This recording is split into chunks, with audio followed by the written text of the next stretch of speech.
La Escobupedia es un proyecto del equipo de La Escóbula de la Brújula que podrás disfrutar cada 3 semanas gratuitamente en exclusiva en la aplicación móvil de Podium Podcast. Escobupedia. Historias para ser el más listo del bar.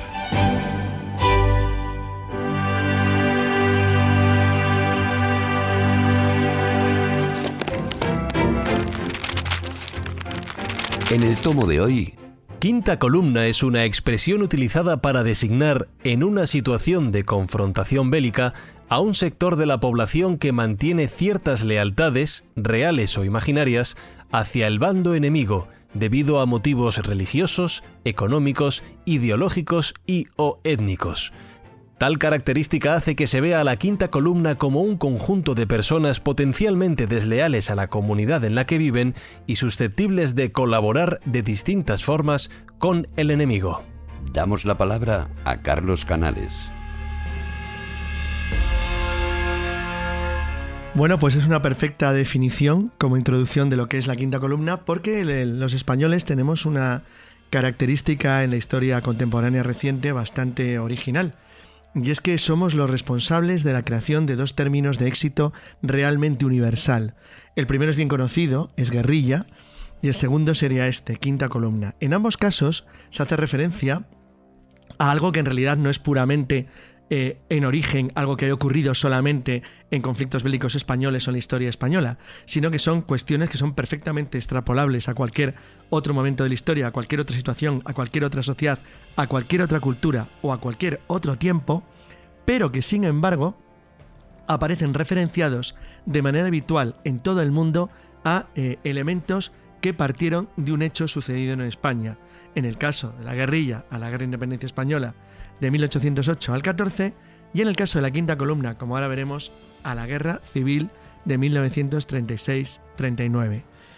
En este sentido, la palabra quinta columna, a pesar del éxito que ha tenido en todo el mundo, que en la introducción ha quedado muy claro que existe un elemento fundamental, es que la quinta columna y sus lealtades pueden ser reales o atribuidas, posibles o imaginadas, y de características muy diversas que van desde la política a la etnia, desde la nación a la religión. Cualquier elemento que permita considerar que dentro de un entorno donde existe una legalidad o una forma de gobierno, de estructura social o de estructura política del tipo que sea, existe alguien que mantiene una lealtad con otro grupo que no forma parte de esa estructura o comunidad, al menos en su pensamiento, en su ideología o en sus objetivos. Por eso, la quinta columna, y ahora veremos dónde nace el término en España, suele estar muy vinculado a los conflictos civiles, a los conflictos entre comunidades que forman parte de la misma nación o del mismo país. La expresión, tal y como la conocemos hoy en día, tiene dos posibles orígenes, puesto que hay dos atribuciones diferentes. La más común, la genérica, la que se podría encontrar cualquiera cuando hace una mínima exploración, es que se le atribuye al general Emilio Mora al hecho de una locución radiofónica del año 36, cuando, ante el avance de las tropas sublevadas durante la Guerra Civil Española, durante el comienzo hacia Madrid, el general indicó que mientras que había bajo su mando 4 columnas que se dirigían hacia la capital, una que avanzaba desde Toledo, otra por la carretera de Extremadura, otra por la Sierra y una más por Sigüenza, había una quinta. Pero esa quinta no la formaban unidades del ejército que se movían o avanzaban, sino que se daba por hecho que estaba formada por simpatizantes del golpe de Estado, del alzamiento nacionalista, que en realidad trabajaban para su éxito desde el interior del territorio controlado por el gobierno de la República. Es decir, que había grupos, se da por hecho que organizados, que trabajaban clandestinamente de forma intensa, constante y profunda para que tuviera éxito el bando nacional, y que lo hacían desde el interior de ese territorio, para ellos enemigo, pero en realidad el territorio del gobierno fiel a la República. Sin embargo, hay otra teoría, la teoría que mantenía el corresponsal del diario Pravda, de La Verdad, el diario soviético, que se llamaba Mikhail Kostov, que él decía, bueno, él había sido enviado por el gobierno de la Unión Soviética a España para cubrir el conflicto, y dice que no, que la expresión lo utilizó por primera vez el general José Enrique Varela, otro de los grandes generales del bando franquista, y que se popularizó durante la guerra con el mismo sentido, sea quien fuera el origen. Yo soy de los que piensa que realmente tiene que ver con Mola, con el general Mola. Tuvo un éxito monumental, y tuvo un éxito monumental porque en realidad hacía referencia a algo que se ha dado en todos los conflictos, pero que, como he dicho al principio, específicamente tiene que ver con las guerras civiles. Y voy a poner un ejemplo, al margen de la guerra española. Imaginemos gente partidaria de la esclavitud en territorio del norte de la Unión durante la Guerra Civil Americana, o gente partidaria, por ejemplo, del Ejército Blanco en territorio ya bajo el control del Ejército Rojo durante la Guerra Civil Rusa, o al revés, gente partidaria de los comunistas soviéticos, pero que residían en territorio bajo el control del Ejército Blanco. Como esto es habitual en todos los conflictos civiles, puesto que las lealtades, tanto ideológicas como religiosas como personales, se mantienen independientemente de la zona que a uno le toca por la casualidad o la suerte o por la voluntad, pues el éxito del término iba a quedar inevitablemente ligado a esta cuestión. Fue tan absoluto que tan solo unos meses después de acabada la Guerra Civil Española, que es cuando comienza la Guerra Mundial, la Segunda Guerra Mundial, la palabra quinta columna pasó a ser de uso común. Y aquí hay que tener cuidado, y luego lo centraremos un poquito más en el debate, porque la palabra quinta columna muy a menudo se cruza o se mezcla con algo que no es exactamente igual, que es el colaboracionismo. Porque el colaboracionismo, lo que por ejemplo en Noruega se llama la idea de Quisling era el partidario de la Alemania nazi durante la ocupación noruega, el colaboracionismo, en el sentido en el que existió durante la Segunda Guerra Mundial en los países ocupados por la Alemania nacionalsocialista, da igual que fuera Holanda, Bélgica, Francia, Dinamarca o Noruega o Yugoslavia o Grecia, hacían referencia en realidad a algo diferente, y es que en este caso no puede ser, o por lo menos para mí no es estrictamente una quinta columna, porque aunque trabajen para un enemigo, lo hacen por una razón muy diferente de la que movería el quintacolumnista clásico, que es alguien que realmente, en principio, cree, por razones, he dicho, políticas, ideológicas o de cualquier otro tipo, en el triunfo de su causa, apoyando a un enemigo que se encuentra fuera del lugar en el que se encuentra. Es decir, una vez que tu país ya está ocupado, aunque tú colabores con los alemanes, por ejemplo, en la Francia ocupada, es difícil que seas quinta columnista, dado que estás trabajando con ellos que ya han ocupado el país. Serías quinta columnista en todo caso antes de la ocupación de tu país por el país enemigo. Entonces, en este sentido, y con esas pequeñas confusiones que a veces se da por hecho que en líneas generales el quinta columnista es cualquiera que combate, ahora actualmente ya es un término genérico en este sentido, por una causa que en principio no es la de su nación, la de su gobierno o la de su país. O, si lo extendemos al tema de las creencias, del entorno de su religión, de su cultura o de su etnia. Entonces, establecido esto así, pues yo creo que lo que sería interesante sería ver cómo ha evolucionado este fenómeno en los últimos años, que no son muchos, no deja de ser más apenas 70, no llega ni siquiera a un siglo, y por qué ha tenido tanto éxito en el mundo y qué variantes ha ofrecido a lo largo de las últimas décadas.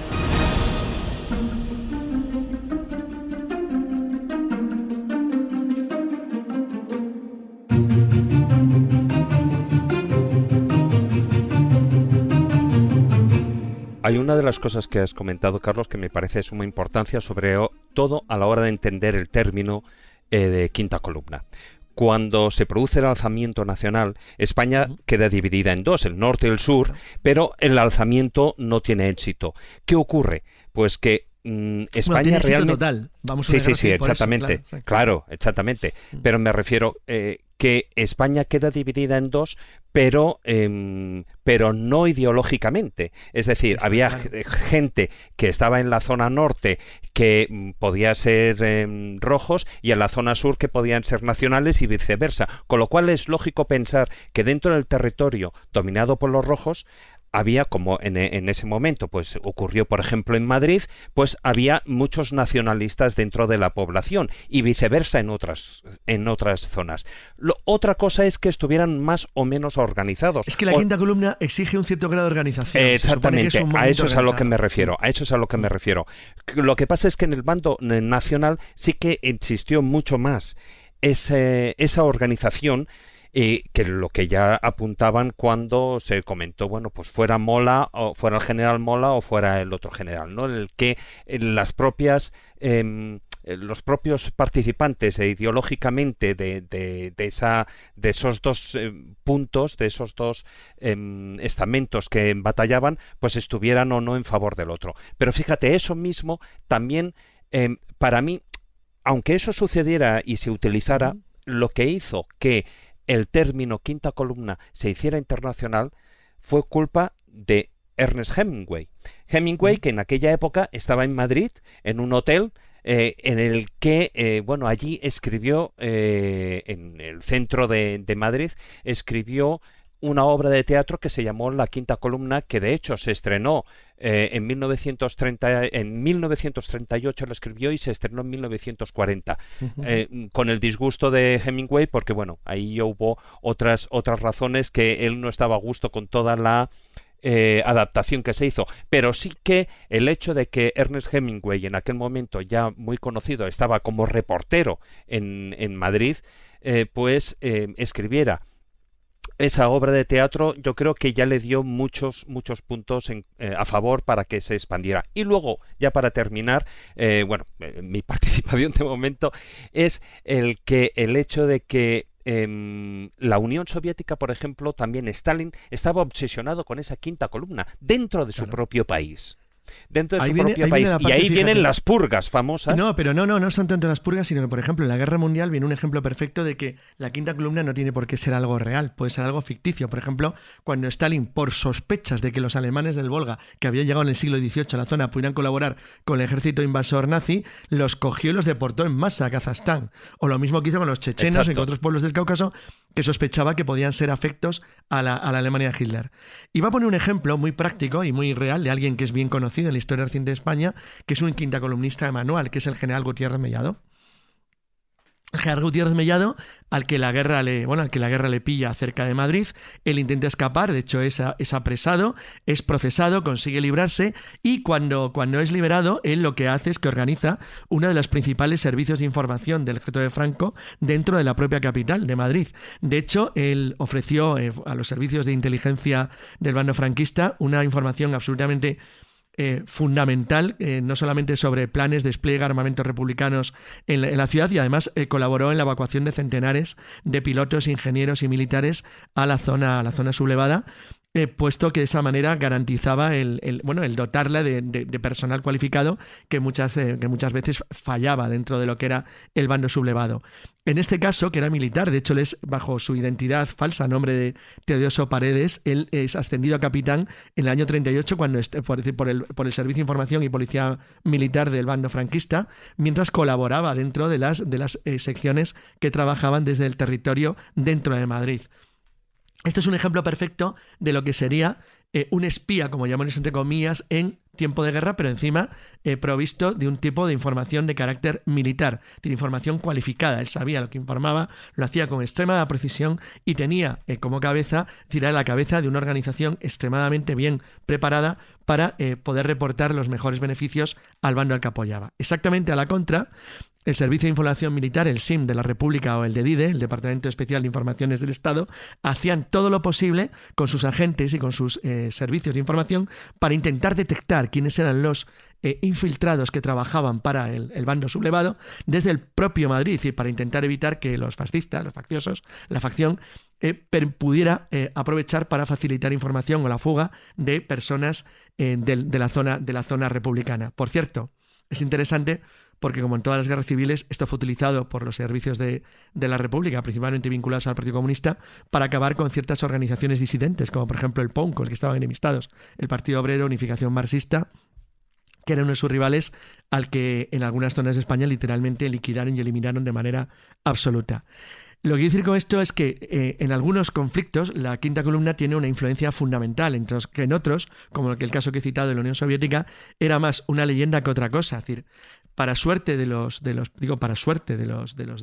soviéticos, los rusos que había pro-alemanes, que eran muchísimos, que eran enemigos declarados del régimen comunista, tenían ciertos problemas para colaborar con un régimen al que, si le ayudaban, corrían el riesgo de que los considerara Untermenschen, infrahumanos. Y por lo tanto, eso te quita un poquito las ganas de colaborar con ellos, lo cual en realidad hacía que, aunque es verdad que miles, por no decir decenas de miles de combatientes del Cáucaso o de Ucrania, de otros lugares de la Unión Soviética colaboraban con los alemanes, en realidad podían haber sido muchos más, y en gran parte muchas de las represalias del bando de la policía, de los servicios del régimen del Ministerio del Interior de Stalin contra pueblos del Cáucaso o del Volga fueron absolutamente desproporcionados y totalmente injustificados porque no pensaban en absoluto traicionar a Rusia. Así que, independientemente del grado de organización, las quintas columnas existen de verdad. O sea, es cierto que no hablamos de un fenómeno fantasmal, sino que es un fenómeno que muchas veces tiene una presencia muy real, como dice el famoso mito. El que tú seas un paranoico no quiere decir que no te persigan. Pues yo creo que queda claro, ¿no?, que la quinta columna ha existido, que sigue existiendo y que sería el equivalente a los infiltrados, al enemigo interior o al doble agente dentro del mundo del espionaje, ¿no? El que espía para los dos bandos. Sobre todo es el que espía del país espiado. Claro, o sea, si es un traidor a su nación. Sí, porque en el fondo un quinta columnista no deja de ser un traidor hacia el otro, para el que le busque, hacia su propia nación dentro de ese conflicto bélico. Sabéis que hace poco se publicó un libro que se titula así, La quinta columna, de la esfera de los libros, de Alberto Laguna y Antonio Vargas, donde habla de esa magnitud y donde antes comentabais si realmente esto necesitaba un grado de organización. Lo que dicen estos dos autores es que dice que esa quinta columna nace de una forma improvisada al principio, o sea, primero personas individuales que empiezan a conspirar contra la República, normalmente jóvenes falangistas, y luego dice que ya se empieza a profesionalizar. Entonces, en ese momento es cuando ya aparecen bandos más organizados, donde aparece esa propaganda subversiva y donde aparecen esos francotiradores, los llamados pacos, ¿no? Y además es una pregunta que te quiero hacer, Carlos, porque esos pacos, ¿por qué viene ese nombre tan específico? El fusil del siglo XIX, de finales del siglo XIX, del ejército español, el Remington 1871, tenía un cierre de caucho muy fuerte, era un fusil monotiro muy potente, de un calibre altísimo, 11 milímetros, y hacía un sonido cuando se cerraba y disparaba, que sonaba así como pacum, pacum. Entonces, era ese como el eco, ¿no? Hizo que que se conociera con el nombre de Pacos, que alcanzó gran fama el nombre, porque muchos Remington de esa época acabaron en manos de los rifeños, de las guerrillas del Rif, durante la guerra, el principio, sobre todo la guerra del Rif, y eran gente muy experimentada, disparaban muy bien, y entonces se hizo el sonido de los disparos aislados, el pacum, pacum, hizo que los españoles llamaran los pacos a los francotiradores. De hecho, hasta tiempos muy recientes, un paco en España era lo que hoy llamamos un francotirador. Un sniper, que Oye, ingleses. Y una pregunta del millón que te quiero hacer yo sobre la quinta columna. ¿Quién mató a Durruti? ¿La quinta columna o quién fue? Sigue sin estar aclarado. Puede ser un asesinato interno o puede ser simplemente un accidente. La verdad es que hay todas las teorías que quieras imaginarte. Es probable que fuera un crimen interior. Si en ese caso sería algo quinta columnista. Eso es lo que se sospecha. Sería la eliminación de un régimen, de un rival. Pero es un tipo de pelea interna, no necesariamente tipo quinta columna, porque en todo caso, imaginemos que lo hubiera matado un enemigo suyo dentro del propio bando republicano. No sería estrictamente quinta columnista. Quinta columnista hubiera sido si lo hubiera matado un franquista infiltrado. Yeah. O sea, ese sí sería un accidentado de quinta columna. No si le mata un republicano. Otra cuestión estos detalles que quiero plantear, porque siempre hablamos de quinta columna, evidentemente desde el año 36 en adelante. Pero si nos tiramos un poco para atrás, ¿no?, esa historia antigua, con esa caída del Imperio Romano en el 476, ¿no?, donde Rómulo Augustulo iba a decir asesinado, no lo asesina, ¿no?, pero bueno, el famoso Odoacro, ¿no?, que es un jefe érulo, es un quinta columnista. Sí. ¿Podríamos entender que esas facciones bárbaras que están en aquel momento eran quintas columnas de ese Imperio Romano que se estaba disgregando?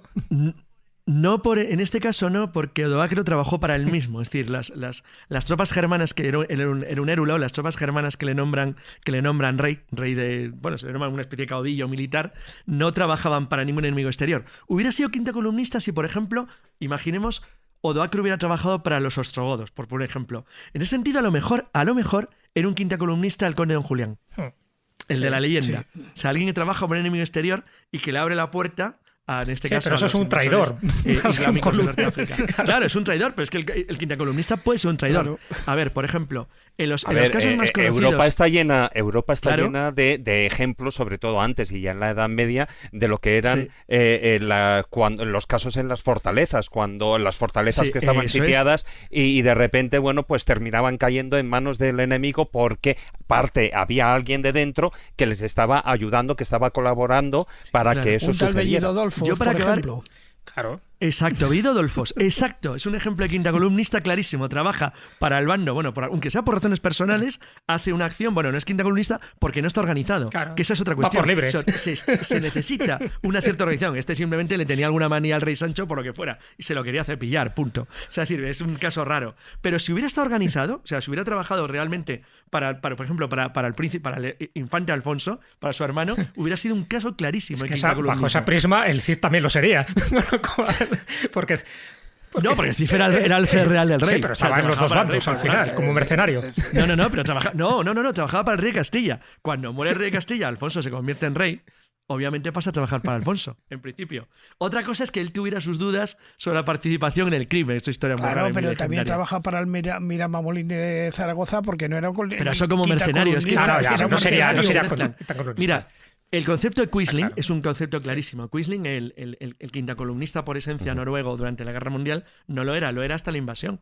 Una vez que Noruega pasa a ser territorio ocupado por los alemanes, es un colaboracionista, es decir, pasa a ser para los noruegos patriotas un traidor y para los alemanes un tipo majete de Noruega que cree lo mismo que ellos. Solo un detalle para que veáis que todavía el término se sigue utilizando a día de hoy. En el año 2018, el presidente de Nicaragua, Daniel Ortega, dijo que la Organización de Estados Americanos, que querían entrar en Nicaragua pues para ver un poco la situación de los derechos humanos, pues dijo que no, que era una quinta columna de la OEA y que por lo tanto no les iba a permitir entrar y acusó a los 20 países que respaldaban la iniciativa de quinta columnistas. O sea, hasta ese nivel se llega. Es que da mucho juego, la palabra, Da mucho Sí, juego. sí, sí. La Escobupedia responde. Abrimos la sección de preguntas frecuentes. Sabemos que el término quinta columna nace precisamente en la Guerra Civil Española, pero ¿qué influencia real tuvo el quintacolumnismo en este conflicto bélico? Pues tuvo muchísimo más de lo que a veces se cuenta, muchísimo más por lo que he contado, por ejemplo, del ejemplo de Gutiérrez Mellado, pero tiene una influencia decisiva en las semanas finales de la guerra, porque en el momento en que se produce la iniciativa del coronel Segismundo Casado, que da un golpe contra el golpe dentro de la República, contra el gobierno de Juan Negrín, entonces en ese momento en que Casado da su golpe, toda la resistencia franquista pasó a pasar toda su información y datos del bando que tenían y que toda su organización para apoyar en la medida de lo posible a la Junta Casadista con el objeto de permitir su triunfo frente al Frente Popular y frente a los seguidores de Negrín, intentar de esa manera acortar la guerra y ponerle fin de la manera más rápidamente posible. Ahí tuvo una influencia absoluta, dio un montón de información, un montón de apoyo y un montón de ayuda a la iniciativa del golpe de Casado. El término quinta columna es muy conocido también por los aficionados a las investigaciones paranormales gracias al concepto acuñado por J.J. Benítez. ¿Qué relación hay entre el término militar y el de la investigación ufológica? Bueno, poca relación, pero sí en la esencia. Es uno de los libros más famosos de Juan José Benítez y él expone la hipótesis por la cual los extraterrestres estarían infiltrados en la red social ahora mismo como una quinta columna. Y en ese libro expone varios casos. Uno de los más conocidos es el de Conil de la Frontera en 1989, donde dos extraños seres salen del mar y parecen adoptar la apariencia humana y se camuflan con el resto de seres. Entonces él propone, él y Salvador Frisedo y Sisto Paz, en fin, y tantos ufólogos, creen que hay una quinta columna de seres extraterrestres alienígenas camuflados como seres humanos y que están haciendo de las suyas sin que nosotros nos enteremos. En el próximo tomo, conoceremos quiénes eran y a qué se dedicaban los goliardos. gracias por consultar la Escobupedia. En 3 semanas pondremos un nuevo tomo a su disposición.